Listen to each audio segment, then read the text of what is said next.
Michigan is certainly at a crossroads, and we have a lot on the line to consider, especially after witnessing the bombshell announcement by Ford last month. But I rise now to respectfully dissent and give my no vote explanation.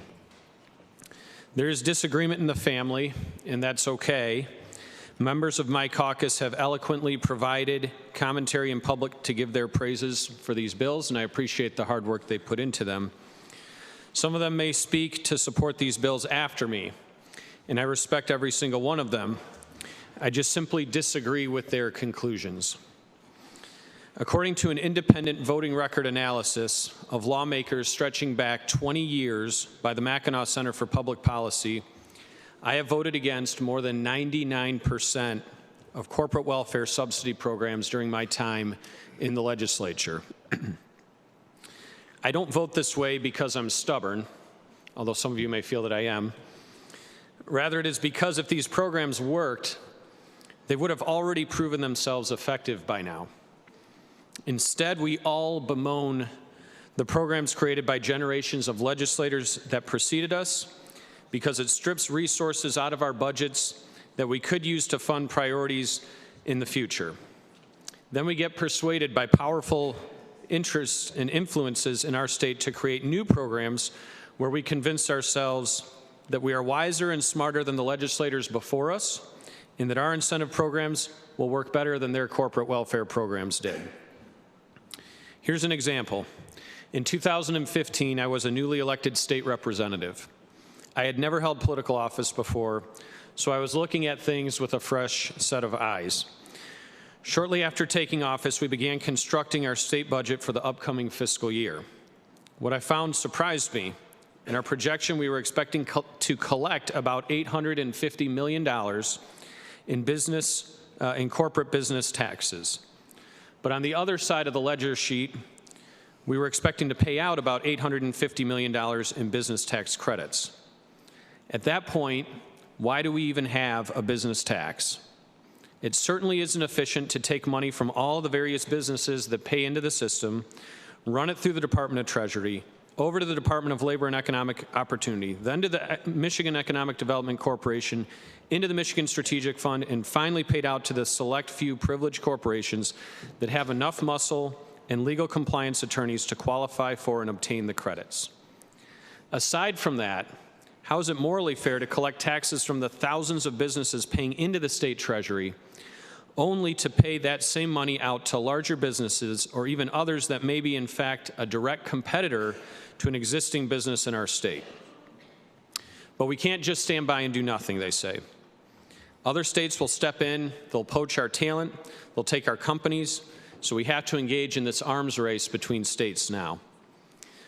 And I think it's fair to ask if there is in fact a better way to spend the resources we have than what is on the table before us. Consider this. Site Selection Magazine calls itself the leading publication in corporate real estate, facility planning, location analysis, and foreign direct investment. They consider themselves a leader in innovative economic development news coverage. Site Selection Magazine conducts a survey each year to determine what these corporate executives look at to make their decision where to locate and where to expand and invest. I think we should look at what they told us. In October of 2020, they ranked the following in order for site selection criteria.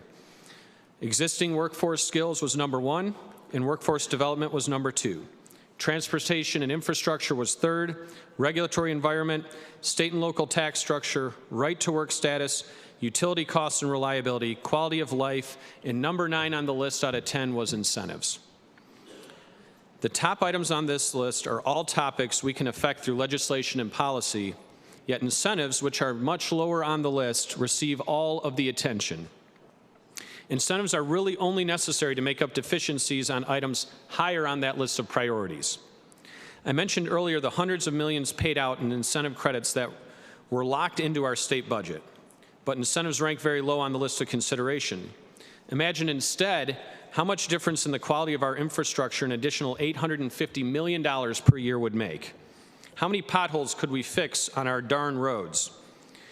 In 2013, one estimate was that it would cost about $10 per pothole to repair. But 2013 was a long time ago. So let's assume the cost of labors, material, brand and inflation, et cetera, that it has doubled since 2013 and costs $20 per pothole. That alone could still fix more than 40 million potholes every single year. If you believe that repairing 40 million potholes is a little outrageous, consider how many miles we could pave of a 2-lane highway. According to figures drawn from a 2019 Senate fiscal analysis, $850 million could pave a 2-lane highway from this state capitol building all the way to the Mackinac Bridge, fully funded, in cash, with no debt, and we would still have money left over. And again, that's money that is every single year without raising anyone's taxes. Would we not be wiser to invest in the needs that we knew from empirical evidence that are higher on the list of priorities for companies looking for site locations, and also at the same time benefit all of our residents? Would major corporations rather have reliable transportation with smooth roads to get their goods to market, or would they rather have cash in their pocket as a settlement to make up for the potholes outside of their facility? Some of you have heard me talk about my Charlotte Walmart test. I talk about it frequently in my office with my staff. They usually roll their eyes, at other times too.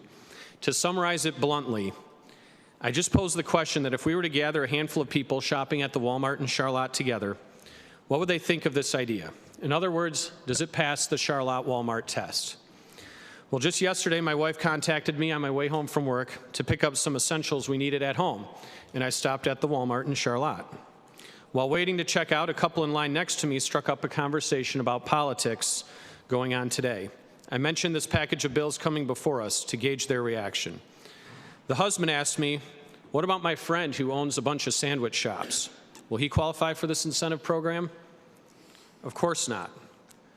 But his friend can't find workers to operate fully staffed.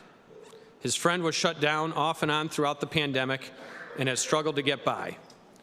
But nothing in this bill will benefit the sandwich shop owners in each of our districts or any of the other small businesses out there just looking for a fair shot at living their dreams. He's not trying to be the next Subway and have restaurants all over the world. He's just trying to chase his dream and provide a livelihood for his family along the way. I think everyone here is familiar with the story of the Giving Tree by Shel Silverstein. The Giving Tree strikes up a friendship with the boy and continues to give more and more to the boy at every turn. By the end of the book, the tree is nothing more than a stump. I don't want that to happen to the resources we have here in Michigan. And unlike the Giving Tree, those fruits are our fruits, paid for by our taxpayers. Those branches are our branches, paid for by our taxpayers. Hardworking people just trying to live their lives. Mr. President, maybe I'm nostalgic for a simpler time, one where we competed against other countries, not against our fellow countrymen in other states. And maybe I'm wrong. Maybe these will be different. And maybe this will be something that truly operates as has been presented by those advocating for its passage. But because of the concerns I raised, I cannot place my vote in the voice of 275,000 constituents to this legislation today.